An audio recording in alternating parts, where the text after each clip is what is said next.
Olá, eu sou o Joaquim, estamos aqui com o Felipe, com o Guilherme, e hoje teremos uma conversa sobre a música e a arte na melhoria do bem-estar e a saúde mental dos adolescentes com a nossa convidada Renata Pupim, que é musicoterapeuta e especialista em neurociência, da educação e reabilitação cognitiva, principalmente com crianças com necessidades especiais. Renata, primeiro, o que é a musicoterapia e a arte-terapia para você? Bom, Joaquim, é um prazer estar aqui com vocês, pessoal, muito obrigada pelo convite e eu quero esclarecer mesmo tudo isso para vocês. A musicoterapia, ela é uma profissão de nível superior na área da saúde, ou seja, existe graduação em musicoterapia, né, que utiliza-se dos recursos sonoros musicais em prol de atingir desenvolvimento, comunicação, expressão, relaxamento, para que o paciente tenha uma melhor qualidade de vida, né, e consequentemente consiga se expressar. E a arte-terapia também é uma modalidade terapêutica em que se utiliza-se dos recursos artísticos para que o paciente consiga se expressar. Como a música pode ser um meio de expressar sentimentos, assim?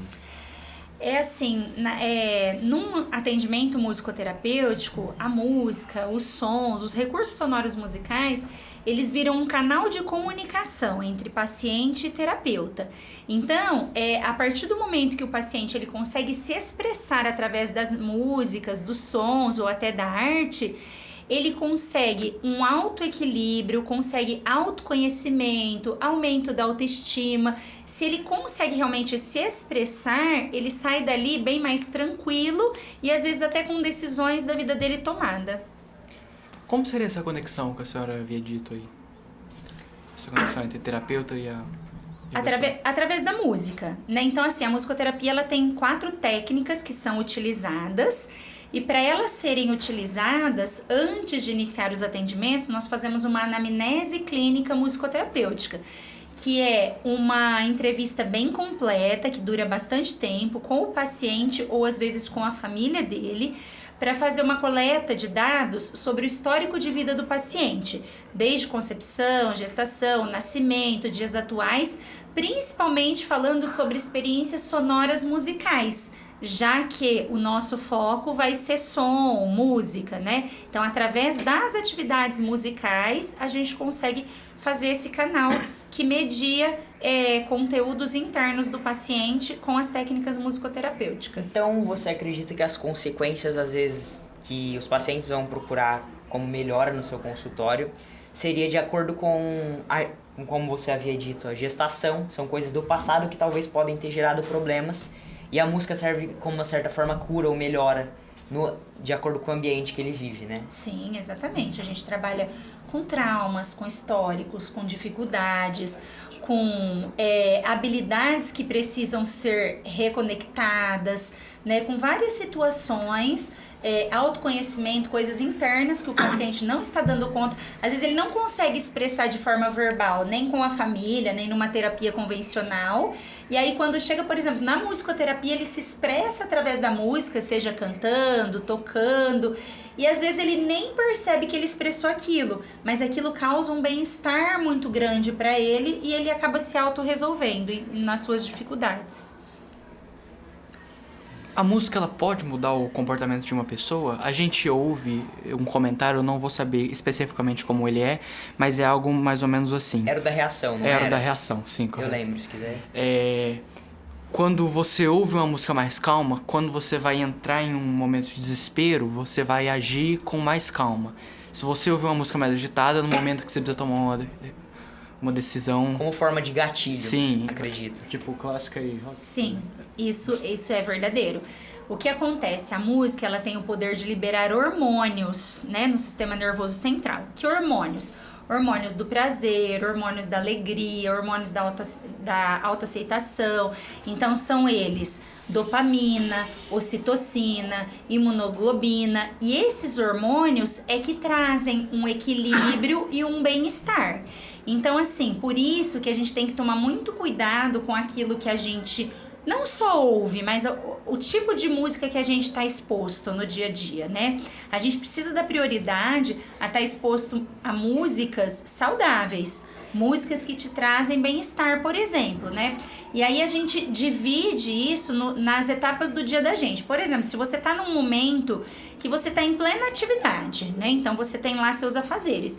Procure ouvir músicas que tem ritmo mais ativo, né? Que tem ali algo mais assim, que te conecta com as coisas. Agora vamos supor, você já tá no teu momento de descanso, você já terminou seus afazeres, terminou seu dia, o ideal é que você ouça músicas mais passivas, que tenham um ritmo mais espaçado, que tenha compassos maiores. Por quê? Porque você vai avisando o seu sistema nervoso central de que o seu dia acabou e que agora você tá apto a desconcentrar, relaxar, se tranquilizar para descansar mesmo.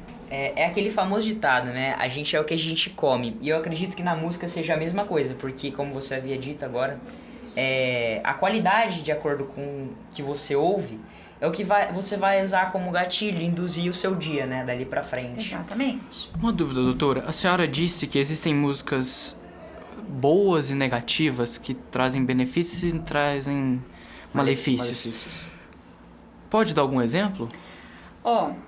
Na musicoterapia, isso é tratado de forma muito técnica. Então, lembra que eu falei pra vocês que antes de começar os atendimentos, a gente faz uma anamnese clínica? Sim. Quando a gente faz essa entrevista, né, com a família ou com o paciente, a gente consegue ali estudar e descobrir o ISO do paciente. O que é o ISO em musicoterapia? É a identidade sonora individual de cada um. Como você tem seu documento de identidade, você tem uma identidade sonora. Como que a gente descobre isso? Tanto com vivências sonoras musicais que você teve desde a gestação até os dias atuais, quanto com a cultura que você vive, né? Então, por exemplo, você, Felipe, que vive aqui nessa região do Brasil, tem um ISO muito diferente, por exemplo, de quem vive no Nordeste, no Sul, né? Então, assim, a gente trabalha tanto dentro daquilo que faz bem para o paciente ou não, que ele pode verbalizar, claro, mas também analisando essa identidade sonora. Então, por exemplo, se a gente pega uma música que traz conceitos negativos, que tem um batidão que está trazendo, por exemplo, taquicardia, acelerando os batimentos cardíacos, acelerando a respiração, e isso não está fazendo bem, então a gente precisa tirar isso e colocar coisas mais tranquilas, mais suaves. E até vice-versa, às vezes acontece vice-versa também. Por exemplo, às vezes a gente recebe pacientes que têm hipotonia muscular, vocês já devem ter estudado isso. Crianças mais molinhas, né, que assim não tem firmeza para caminhar, para engatinhar. E aí a gente trabalha... Já eram pra ter, né? Já eram pra ter e estão com o neurodesenvolvimento em atraso. Sim. A gente trabalha com sons mais agudos, porque o som agudo, ele age no sistema nervoso central como se fosse uma flecha, enrijecendo musculatura. E o som grave, que é aquele som mais grosso, ele age no sistema nervoso central como se fosse uma onda, trazendo relaxamento. Então, olha a que ponto o som chega. O paciente que chega mais molinho, a gente trabalha com o agudo para enrijecer. O paciente que chega mais enrijecido, a gente trabalha com o grave para relaxar. Entendeu? Renata, nesse primeiro momento do podcast, a gente falou mais sobre as convivências. Você poderia detalhar como que a música ela age no cérebro para trazer os benefícios durante a adolescência em específico? Sim. A adolescência, ela é uma fase de transição, né? Da fase da infância para a idade adulta.